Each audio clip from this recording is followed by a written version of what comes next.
Good evening, traders. U.S. equities closed lower today, with the S&P 500 ETF down 0.32% and the Nasdaq 100 ETF losing 0.32%.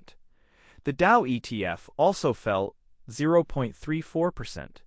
However, the Russell 2000 ETF bucked the trend, gaining 0.31%.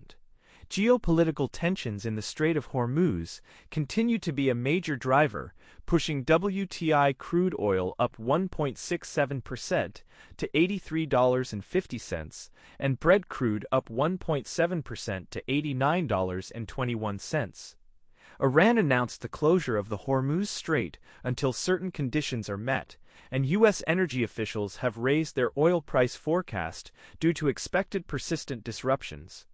This oil surge is contributing to market caution ahead of tomorrow's crucial CPI data. The U.S. 10-year yield fell 0.32% to 4.68%, while long-duration treasuries rose 0.16%. The U.S. dollar index was largely flat. Gold prices increased 0.21% to $4,429. The VIX, a measure of market volatility, decreased by 1.1%.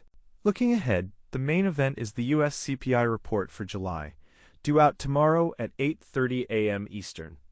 This data will be critical for inflation expectations and potential Fed policy moves. We also have scheduled Fed speeches tomorrow. Traders will be closely monitoring these developments for their impact on interest rates and overall market direction. Stay tuned for further updates.